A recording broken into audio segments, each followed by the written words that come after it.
Winner Circle Podcast. We interview dope brands and do community outreach. Check us out. Winner Circle Podcast. We're here live with another great episode. Thank you guys so much for always supporting us and tuning in. Today I have the honor of hosting Konnie Marie from Her Creations. I don't want to take up too much of your shine. Whenever you get the chance, Lord, see, this is why I got to start hosting more, y'all. It's been so while since I hosted. I'm already messing up the intro. But go ahead, Konnie. Tell us a little bit about, who you are, what your brand represents, and where you're from. My name is Konnie Marie. I'm from Indiana, Indianapolis. My brand pretty much just represents me being able to bring women together to learn how to be in their feminine energy, create their reality how they see fit, just tapping into their higher selves and just thriving. I love that. And you mentioned you're from Indiana. Now I don't know too much about Indiana, but what is it like growing up in Indiana, and how that area helped inspire your business, if it did in any way? Yeah, growing up here is like wasn't much to do. For me, I've always kind of been just like chill, cool, just to myself. Not much to do really. Like I've always kind of just was inspired by bigger cities, like seeing people just living in bigger cities, thriving and, creating their realities how they want to create it, following their dreams, things like that. So growing up here in such a small space kind of made me be like, I want to see more. I want to do more. Yeah.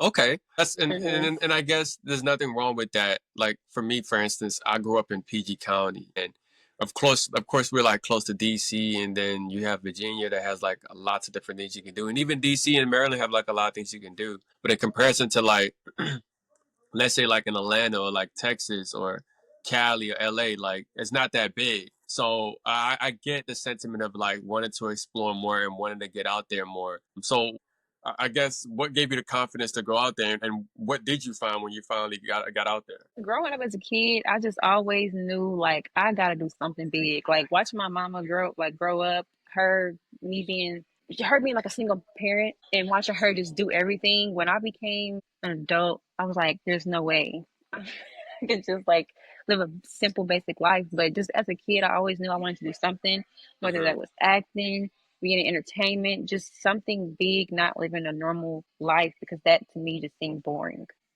Um, I've traveled recently and I went to St. Croix, LA, and just being there, it was just like it's such a bigger place. And like I said, people just following their dreams. They're more creative. Like here in Indiana, like I like to put that ish on. You know what I'm saying? Look cute.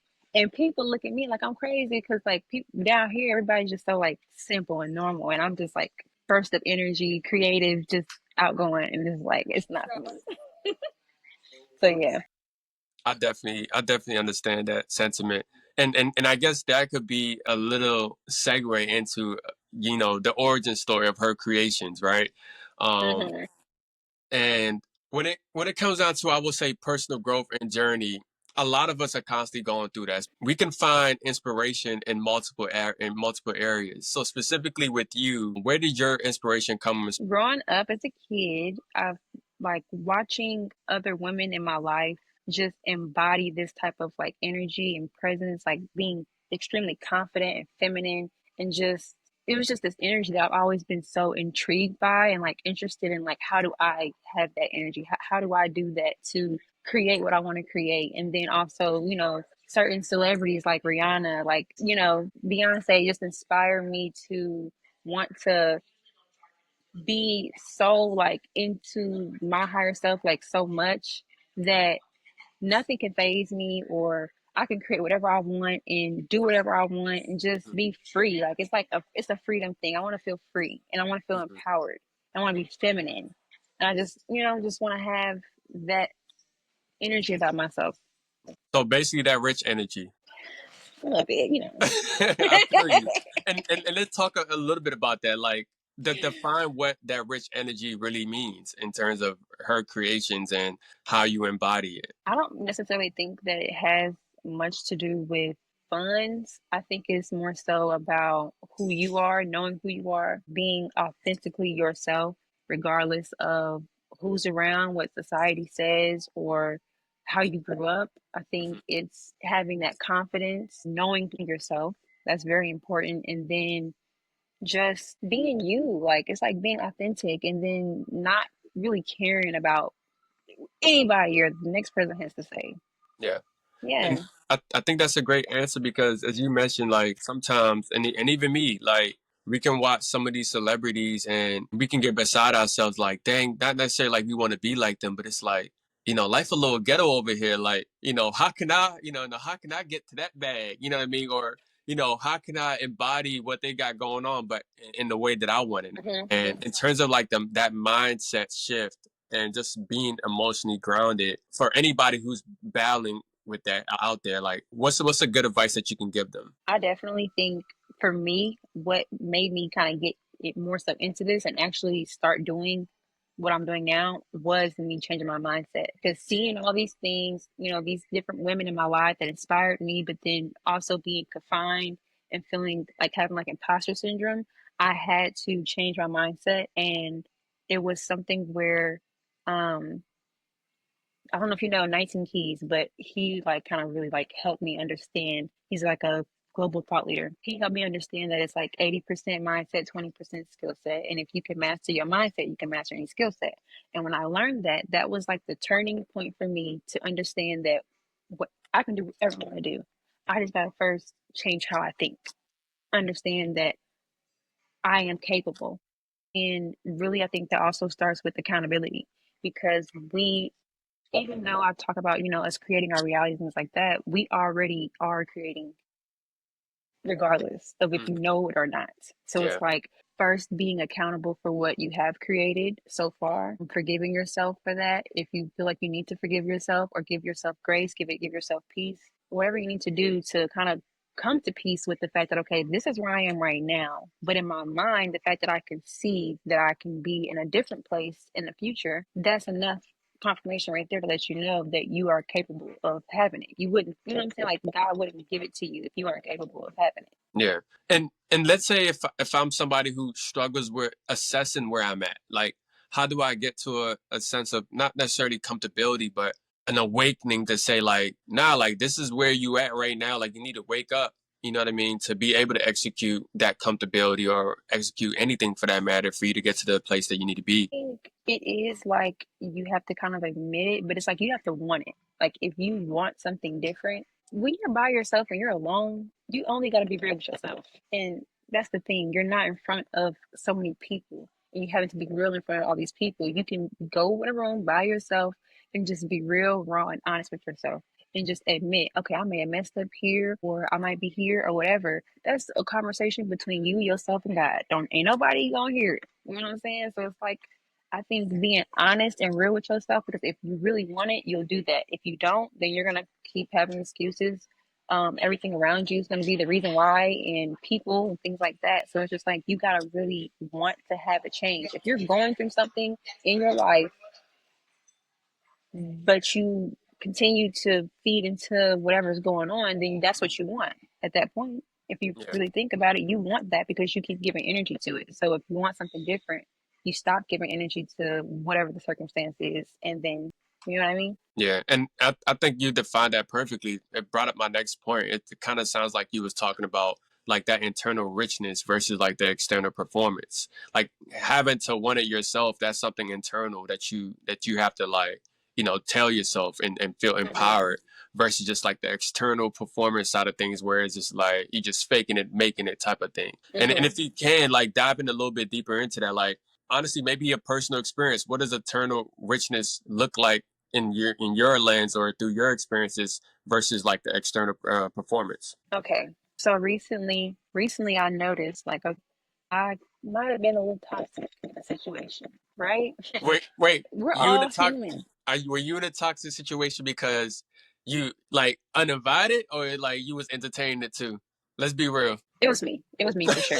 And that's the problem. The thing is, I'm very accountable person. I was in some stuff because I allowed myself to be in that. Okay, cool, fine. But at first, I was like beating myself up about it. And it was me just being toxic in a way, whatever. I ain't gonna get too deep into that. But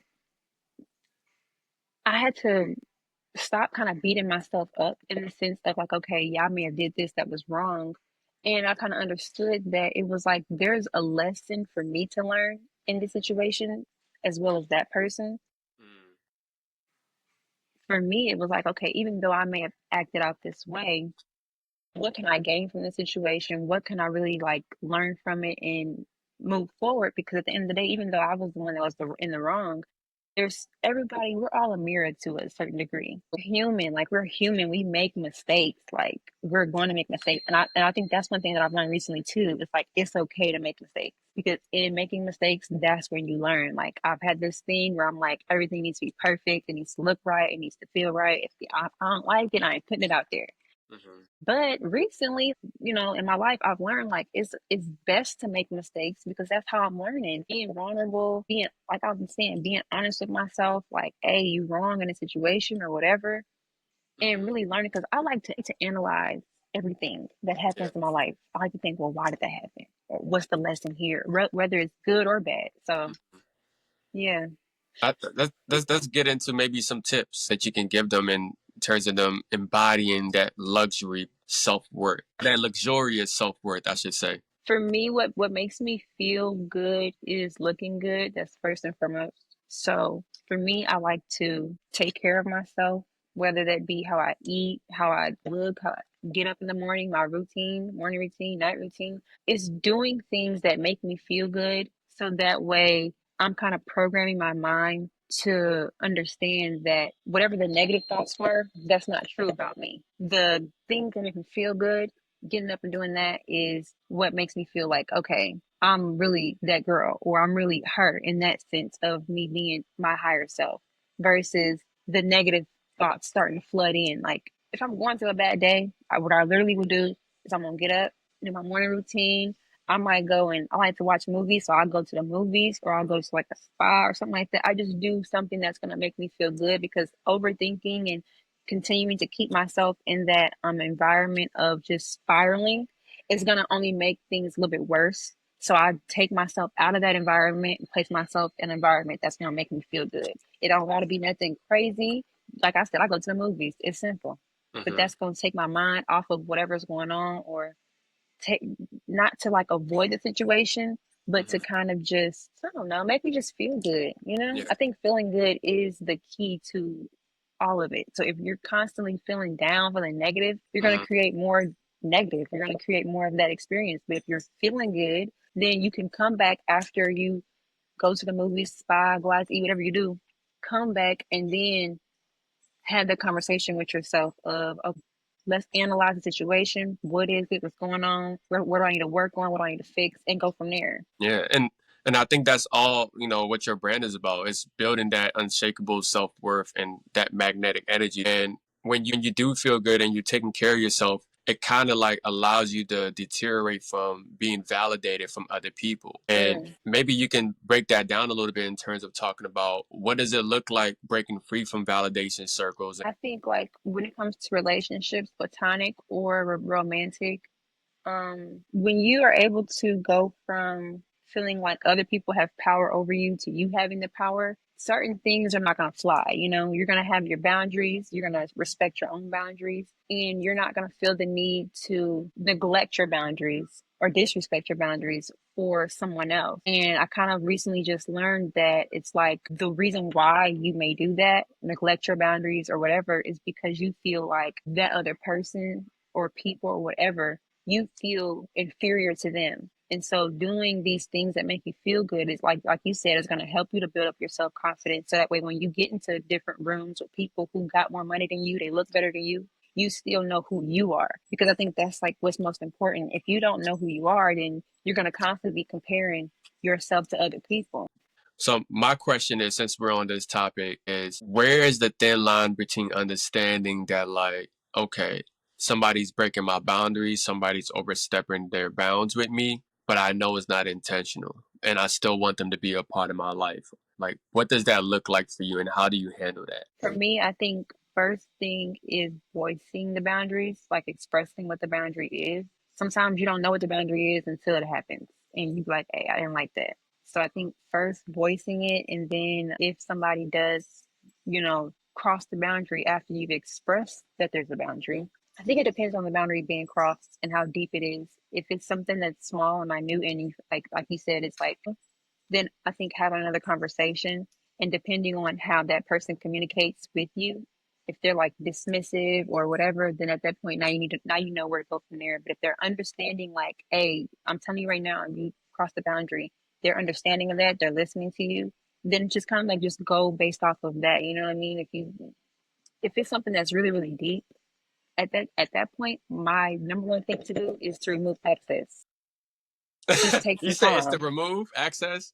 Remove access. Yes, I'm gonna remove access because your time, your energy, who you are very, very important, and your boundaries are important, and you deserve respect. So if it's a deep situation, it's deep, Hmm. and whether they meant to or not.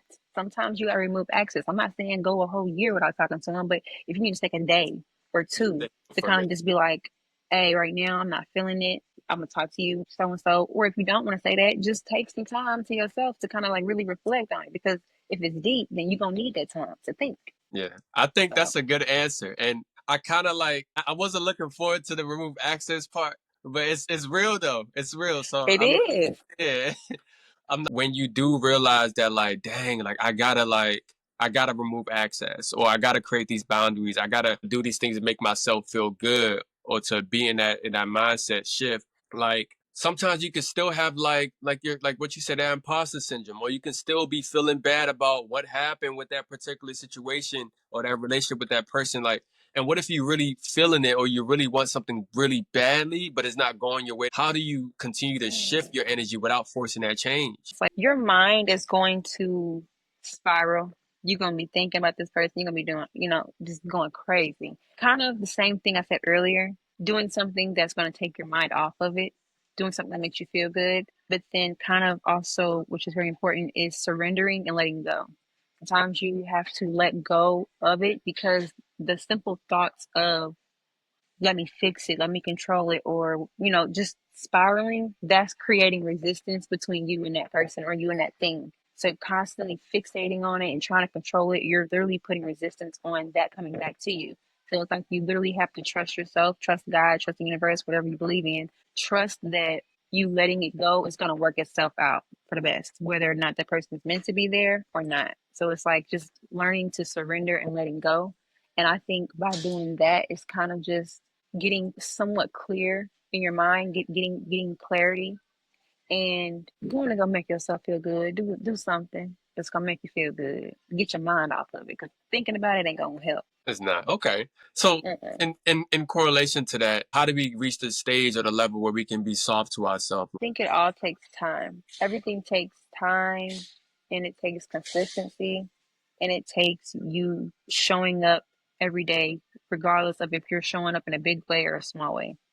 So giving yourself grace, love, understanding, constantly beating yourself up is not going to help. So I think, affirming to yourself that you are worthy, or just being in a space of understanding that, like I said, this is all going to take time. Like you can't try to change something or get to that space of, oh, right now I'm crashing out to peace overnight. It's going to take time. And you just being persistent in, okay, I want peace.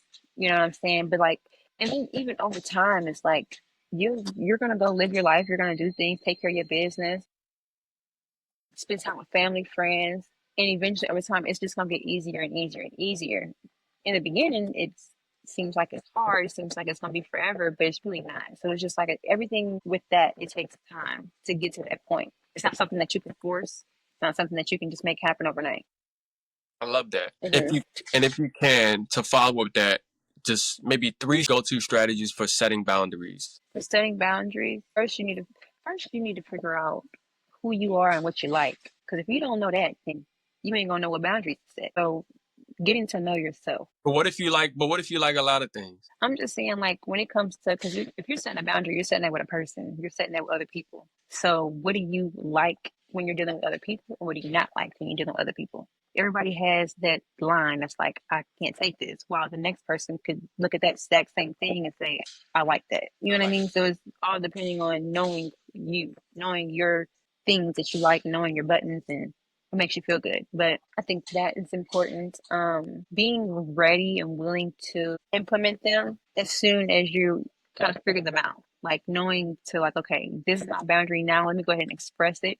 Being able to speak up. You know, if you need to practice in the mirror on how to talk, because some people, when you get in front of another person, and you're like, I'm about to implement this boundary. Sometimes people get a little bit choked up and they don't want to say it because they may fear that, okay, me implementing this boundary is going to cause this person to want to leave my life. But if they do that, then they wouldn't for you anyway. You drop lots of gems. So I really appreciate you for this. And I really appreciate you for helping other women in terms of just allowing them to feel rich, and not just rich, just the funds and the money, but just feel free and feel loved within themselves. Yeah. Tell the listeners where we can follow and work with you. Okay, so my YouTube, because my podcast is on YouTube under Her Creations, and it's spelled Creations with a K. And then my Instagram is MSSKONNI,